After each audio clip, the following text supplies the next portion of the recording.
మిత్రులారా, ఆ పీపీటీ వచ్చే లేపు ఇంకొక వేరే ఒక టాపిక్ మాట్లాడుకొని పీపీటీ రాగానే రెడీయా 2 minutes ఓకే.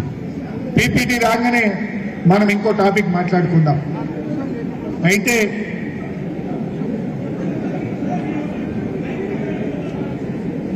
మీరు ఇక్కడ జరగరాదురా బాబు, ఎందుకురా స్వామి మైపాల్ వీడు ఎందుకు వాళ్ళ బిడ్డ ఎందుకు పోవచ్చు కదా మైపాల్ అందరు ఎందుకు పారదు బా జరు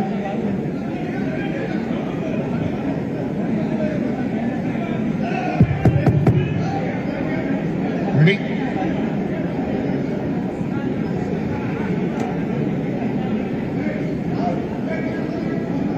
రైట్.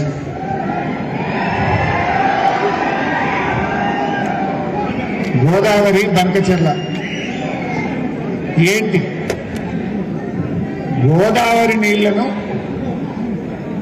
శ్రీశైలం బ్యాక్ వాటర్లో పోతిరెడ్డిపాడు హెడ్ రెగ్యులేటర్ తర్వాత నిర్మించిన క్రాస్ రెగ్యులేటర్ పేరు బనకచెర్ల. ఆ బనకచెర్ల దగ్గర 4 క్రాస్ రెగ్యులేటర్స్ ద్వారా పెన్నా బేసిన్ రాయలసీమ జిల్లాలకు నీళ్లు తీసుకుపోయేటువంటి క్రాస్ రెగ్యులేటరే బనకచెర్ల. అంటే గోదావరి నీళ్లను రాయలసీమకు తీసుకుపోయే ప్రాజెక్ట్. ఆ బనకచెర్ల క్రాస్ రెగ్యులేటర్లో ఈ నీళ్లు వదిలిపెడితే అక్కడి నుంచి రాయలసీమ జిల్లాలకు నీళ్లు తీసుకుపోయే ప్రాజెక్టు గోదావరి బనకచెర్ల. నెక్స్ట్ ఏంటి ప్రాజెక్టులో వాళ్ళ ఉద్దేశం ఏంది? రోజుకు 2 TMCల నీళ్లను పోలవరం ప్రాజెక్ట్ నుంచి బనకచెర్లకు తీసుకువెళ్లి ఒక 200 TMCలను మళ్లించేటువంటి ప్రాజెక్టు. దానికంటే ముందు ఒక పాయింట్ మీరు బాగా అర్థం చేసుకోవాలి. ఒక నది, ఏ నది అయినా వివిధ రాష్ట్రాల గుండా వివిధ దేశాల గుండా ప్రవహిస్తూ ఉంటుంది. గోదావరి నది తీసుకుంటే 7 రాష్ట్రాల్లో ప్రవహిస్తుంటుంది. మహారాష్ట్ర, కర్ణాటక, తెలంగాణ, ఆంధ్రప్రదేశ్, మధ్యప్రదేశ్, ఒరిస్సా, కొంత ఛత్తీస్గఢ్ కూడా వస్తుంది. సో ఇన్ని రాష్ట్రాల్లో ప్రవహిస్తే ఆ నదీ జలాలను ఎలా పంచాలి? మన ప్రపంచవ్యాప్తంగా కానీ మన దేశంలో కానీ నదీ పరివాహక ప్రాంతం ఆధారంగా ఆ రాష్ట్ర అవసరాల ఆధారంగా ట్రిబ్యునల్స్ నీళ్లను పంపిణీ చేస్తాయి. ట్రిబ్యునల్ అంటే ఏంటి? కేంద్ర ప్రభుత్వము రిటైర్డ్ సుప్రీంకోర్టు జడ్జిల ఆధ్వర్యంలో 3 సభ్యులతో ట్రిబ్యునల్ ఏర్పాటు చేస్తారు. ఆ ట్రిబ్యునల్ అన్ని రాష్ట్రాల వాదనలు విని ఏ రాష్ట్రానికి ఎన్ని నీళ్లు హక్కుగా వస్తాయో ఆ హక్కులను కేటాయించేది ట్రిబ్యునల్. ఆ ట్రిబ్యునల్ యొక్క ఆర్డర్ సుప్రీంకోర్టు జడ్జిమెంట్కు సమానము. ఇది భారత రాజ్యాంగంలో చెప్పబడ్డది. ట్రిబ్యునల్ ఒక్కసారి అవార్డు చేస్తే, ట్రిబ్యునల్ రాష్ట్రాలకు నీళ్లు కేటాయిస్తే ఆ ట్రిబ్యునల్ అవార్డు సుప్రీంకోర్టు జడ్జిమెంట్కు సమానం. గోదావరి నది మీద కూడా 1980వ సంవత్సరంలో బచావత్ గారు, ఆ జడ్జి గారి పేరు బచావత్, 1980లో ఆయన గోదావరి అవార్డు పాస్ చేశాడు. 80లో గోదావరి అవార్డు పాస్ చేసినప్పుడు మనం ఆంధ్రప్రదేశ్లో ఉన్నాం, తెలంగాణ ఏర్పడలేదు. ఆ రోజు ఆయన ఏం చెప్పాడంటే, మహారాష్ట్ర తర్వాత కొన్ని నదులకు సంబంధించేమో remaining waters belongs to the state of Andhra Pradesh అన్నాడు. కొన్ని స్ట్రీమ్స్ కు సంబంధించి all water belongs to the state of Andhra Pradesh అని చెప్పాడు. సో ఆ రోజు ఆంధ్రప్రదేశ్ గా చెప్పాడు. ఆ ఉమ్మడి ఆంధ్రప్రదేశ్ లో 968 TMCలు తెలంగాణకు గోదావరి నదిలో మనకు జీవోలు ఇచ్చారు. 968 TMCలకు వివిధ ప్రాజెక్టులకు ఉమ్మడి ఆంధ్రప్రదేశ్ లో నీళ్లు కేటాయించారు. మనం ఆ 968కి ప్రాజెక్టు రూపకల్పన చేసుకున్నాం. మరి ఇప్పుడు ఆంధ్రప్రదేశ్ ఏమంటుంది? ఈ 200 TMCలు అదనంగా వరద జలాలు, ఈ వరద జలాలను నేను బనకచెర్ల తీసుకుపోతాను అంటున్నది. మనం అంటున్న పాయింట్ ఏంది? ఇప్పుడు తెలంగాణ ఆంధ్రప్రదేశ్ విడిపోయింది, 2 రాష్ట్రాల మధ్య పంపిణీ జరగలేదు కదా. అసలు వరద జలాలు ఉన్నాయా లేవా? ఉంటే ఎన్ని ఉన్నాయి?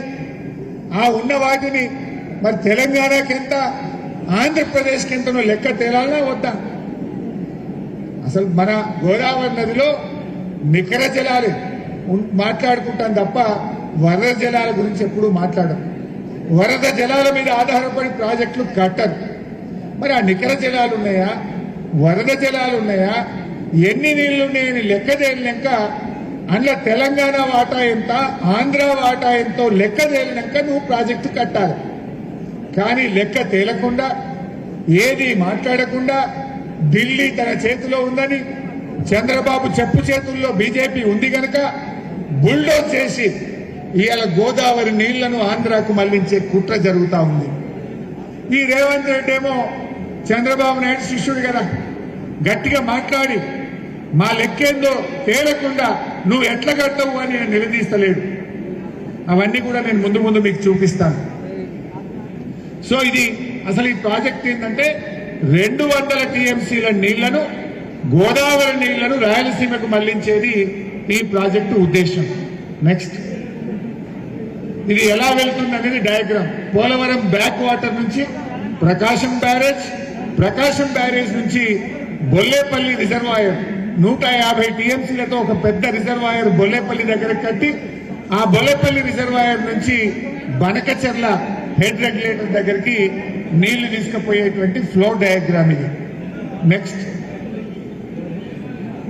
ఇది కూడా సేమ్ ఫేజ్ 1, ఫేజ్ 2, ఫేజ్ 3 కింద వాళ్ళు ప్లాన్ చేసుకున్నటువంటి Polavaram to Prakasam barrage, Prakasam barrage to Bollapalli reservoir, Bollapalli reservoir to Banakacherla cross regulator. Next Chandrababu Naidu ఏమంటుండు, అరే నేను సముద్రంలో కలిసి నీళ్లు తీసుకుపోతున్నా కదా, నేను ఎప్పుడు తెలంగాణ ప్రాజెక్టులకు అడ్డు చెప్పలేదు కదా, మీరు నాకెందుకు అడ్డం పడుతున్నారు అని చంద్రబాబు నాయుడు చిలక పలుకులు పలుకుతా ఉన్నాడు. వాస్తవానికి ఆయన అడ్డు చెప్పిండా లేదా ఆధారాలతో సహా నేను ముందు వివరిస్తాను. ఫస్ట్ ఆఫ్ ఆల్ వరద జలాలు అనే పదమే లేదు గోదావరిలో, అవి నికర జలాలు మాత్రమే. అవి నికర జలాల, వరద జలాల, ముందు అవి ఎన్ని ఉన్నాయి లెక్క తేలాలి. ఆ లెక్కలో తెలంగాణ వాటా తేలాలి. తేలినాక నీకంటూ వాటా ఉంటే నువ్వు కట్టుకోవాలి తప్ప ఏది లేకుండా నువ్వు రాత్రికి రాత్రి ఢిల్లీ చేతులుందని తీసుకపోతే తెలంగాణ ఒప్పుకోదు. అయితే చంద్రబాబు ఏమంటుందంటే, అసలు నేను తెలంగాణ ప్రాజెక్టును వ్యతిరేకించలేదు, సముద్రంలో కలిసి తీసుకుపోతే ఏంది అంటున్నాడు. ఇవి 2 పాయింట్లు. వ్యతిరేకించిందా లేదా అనేది ఒక టాపిక్, అసలు సముద్రంలో కలిసి నీళ్లు ఉన్నాయా లేవా అనేది 2వ టాపిక్. ఫస్ట్ చంద్రబాబు ఎప్పుడెప్పుడు వ్యతిరేకించిండో ఒకసారి మీకు చూపిస్తాను. నెక్స్ట్ ఇది మన కాళేశ్వరం ప్రాజెక్టు. ఈ కాళేశ్వరం ప్రాజెక్టుకు అన్ని అనుమతులు తెచ్చాం. 240 టీఎంసీల నీళ్లు వాడుకునే విధంగా బారాన తెలంగాణ సాగునీరు, త్రాగునీరు, పారిశ్రామిక అవసరాలను వినియోగించుకునే గొప్ప ప్రాజెక్టు తెలంగాణకు వరప్రదాయని మన కాళేశ్వరం ప్రాజెక్టు. సో ఈ ప్రాజెక్టుకు 18 రకాల అనుమతులు ఉంటాయి ఢిల్లీలో. పర్యావరణ శాఖ, సిడబ్ల్యూసి, టిఏసి, హైడ్రాలజీ అన్ని కలిపి 18 అనుమతులు ఉంటాయి. కాళేశ్వరంకు 18 అనుమతులు కూడా తెచ్చుకున్నాం. తెచ్చుకుంటే చంద్రబాబు నాయుడు ప్రభుత్వం 13/6/2018 ఏం రాసిందో చూడండి. In view of the above పైకం it is requested that the clearance of technical advisory committee for the said Kaleshwaram project of Telangana may please be reviewed, as in any case the Kaleshwaram project requires to be approved by the Apex Council. Meanwhile, the state of Telangana be directed not to proceed with further execution of Kaleshwaram project until provisions of the AP Reorganization Act are complied with. చిన్నగా ఏమంటాడు, Kaleshwaram project ఇచ్చిన అనుమతులు నిలిపివేయండి, తెలంగాణకు direction ఇచ్చి Kaleshwaram project పనులను ఆపించండి అంటున్నాడు. ఇందాకేమన్నాడు Chandrababu Naidu, back slide, బనకచెర్లకు నీళ్లు వేసుకుని తప్ప అంటూ తెలంగాణ ప్రాజెక్టులను నేను ఎప్పుడూ అడ్డు చెప్పలేదు అన్నాడు. వీడియోస్ కూడా ఉన్నాయి. నెక్స్ట్ ఇక్కడ చూస్తే అదే గోదావరి నది మీద మనకు అనుమతులు వచ్చిన దాన్ని కూడా ఆపండి, రద్దు చేయండి అంటాడు. మరి సముద్రంలో కలిసి నీళ్లు గన్ని ఉన్నాయి నువ్వు అన్నప్పుడు మాకు హక్కుగా ఉమ్మడి ఆంధ్రప్రదేశ్లో ఇచ్చిన 968లో భాగంగా 240 టీఎంసీల కాళేశ్వరంను ఎందుకు వ్యతిరేకించినావు చంద్రబాబు? 2018లో ఎవరు ముఖ్యమంత్రి ఆంధ్రప్రదేశ్కు? చంద్రబాబే కదా. 2019 దాకా ఆయనే. సో ఆయన ప్రభుత్వంలో శశిభూషణ్ అని ఆంధ్రప్రదేశ్ సెక్రటరీ ఇరిగేషన్ కేంద్రానికి రాసిన లేఖ ఇది. అంటే ఆనాడు మన కాళేశ్వరంను మన నోటికాడ బుక్కను ఎత్తగొట్టడానికి కుట్ర చేసింది చంద్రబాబు నాయుడు ఆంధ్రప్రదేశ్ ప్రభుత్వం. అనుమతులు వస్తే కూడా వచ్చిన అనుమతులు రద్దు చేయమని, జరుగుతున్న పనులు ఆపాలని ఆనాడు ఆంధ్రప్రదేశ్ కాళేశ్వరంకు అడ్డుపడ్డ ఆధారం. సెకండ్, నెక్స్ట్, ఖమ్మం జిల్లాలో భక్త రామదాసు అని ఒక చిన్న లిఫ్ట్ పెట్టాం మనం. రికార్డు కాలంలో 10 నెలల్లో ప్రాజెక్టు పూర్తయింది. కేసీఆర్ గారు కొబ్బరికాయ కొట్టి మళ్ళా కరెక్ట్ గా 10 నెలల్లో పోయి ఆ ప్రాజెక్టు ఇనాగ్రేషన్ చేసి పాలేరు నియోజకవర్గానికి నీళ్లు ఇచ్చిన ప్రాజెక్టు భక్త రామదాస్. ఈ ప్రాజెక్టు 2017లో మనకు అనుమతి వస్తే వాళ్ళు ఇది కూడా ఆపాలి అని సెక్రటరీ ఆంధ్రప్రదేశ్ వాళ్ళు కేంద్ర ప్రభుత్వానికి రాశారు. Bhakta Ramadas new project from Paleru balancing reservoir under NS Nagarjuna Sagar left canal to irrigate new ayacut taken up without clearance approval అని చెప్పి రాసింది. వాస్తవానికి న్యూ ఆయకట్ కాదు, SRSP ప్రాజెక్టులో అంతర్భాగంగా ఉన్నది. టేలెండ్ ఉండి నీళ్లు పోతలేవు. ఆ 40-50 వేల ఎకరాలకు నీళ్లు ఇవ్వాలని ఆనాడు కేసీఆర్ గారు భక్త రామదాసు ప్రారంభిస్తే దాన్ని ఆపండి, అడ్డుకోండి, పనులు ఆపండి అని కేంద్రానికి లేఖ రాసింది 2017లో ఆనాటి చంద్రబాబు ప్రభుత్వం. నెక్స్ట్, కృష్ణా మీద, గోదావరి మీద ఇట్లా కృష్ణా మీద కూడా అనేక అడ్డంకులు రాశారు. కల్వకుర్తి ప్రాజెక్టుకు 25 టీఎంసీలు సరిపోతలేవు, మాకు 40 టీఎంసీలకు పెంచుకుంటూ మనం జీవో ఇచ్చాం. ఆనాడు కల్వకుర్తి ఆయకట్టు 3 లక్షలే ఉండే. కేసీఆర్ గారు వచ్చినాక అసలు కల్వకుర్తి నియోజకవర్గానికి నీళ్లు పోతలేవని దాన్ని ఎక్స్టెండ్ చేసి 4.5 లక్షల ఎకరాలకు కల్వకుర్తి ఆయకట్టును పెంచి నీటి కేటాయింపులను కూడా 40 టీఎంసీలకు పెంచుకున్నాం. దాన్ని కూడా వ్యతిరేకిస్తూ 2015లో ఆంధ్రప్రదేశ్ ప్రభుత్వం ఢిల్లీకి రాసిన లేఖ. నెక్స్ట్, ఇది చంద్రబాబు నాయుడు స్వయంగా ఆయన లెటర్ మీద రాసింది చూడండి మీరు. అప్పటి కేంద్ర మంత్రి ఉమాభారతి గారికి ఆయన 2016లో రాశాడు.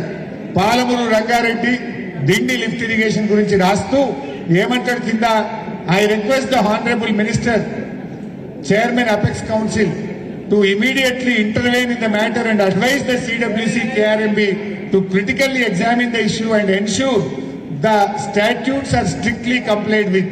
I also request that the government of Telangana may be directed to put on hold all works until the issue is resolved.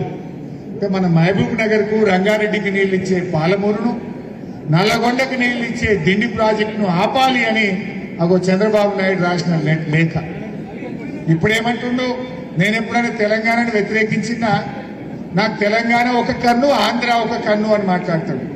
మరి ఇది నువ్వు దత్తత తీసుకున్న నీ పాలమూరు జిల్లా ప్రాజెక్టును ఆపుమని ఇది చంద్రబాబు నాయుడు రాసిన లేఖ. ఆ రోజు మన ప్రాజెక్టులను అడుగడుగున అడ్డుకొని కోర్టుకు పోయి స్టేలు తెచ్చి మనను నిలువరించే ప్రయత్నం చేసింది. ఇట్లా ఆపినా కేసీఆర్ ఊపున్నాడా? కేసీఆర్ ఊపుకోలేదు. వాళ్ళు కోర్టుకు పోయి స్టే తెస్తే కూడా ఉపాయం చేసిండు. మంచినీళ్ల కోసం ప్రాజెక్టు కట్టుకుంటున్నాం ఫస్ట్ బ్యాచ్ లో అని చెప్పి 30,000 కోట్లు ఖర్చు పెట్టి పాలమూరు రంగారెడ్డిలో 80% పనులు చేసిండు మన కేసీఆర్. ఎత్తుకు పై ఎత్తేసిండు మన హక్కును కల్పించే విధంగా. రేపు కృష్ణా ట్రిబ్యునల్ ముందు వాదనలు వినిపించాలంటే, నీళ్లు పొందాలంటే ఖర్చు పెట్టాల్సిందే. 30,000 కోట్లు ఖర్చు పెట్టినాం, మాకు 16 లక్షల ఎకరాలకు నీళ్లు వస్తాయని చెప్పి ధనార్దన్ పాలమూరు ప్రాజెక్టు కేసీఆర్ కట్టింది. ఆనాడు ఆంధ్రప్రదేశ్ ప్రభుత్వం చంద్రబాబు నాయుడు ఎన్ని అడ్డంకులు పెట్టినా, ఎన్ని కోర్టు కేసులు వేసినా, ఆనాడు తెలంగాణ కాంగ్రెస్ నాయకులు కేసులు వేసినా పాలమూరును కట్టుకుంటూ పోయిండు. ఇవాళ పాలమూరుకు హక్కును తెచ్చుతుండు మన కేసీఆర్.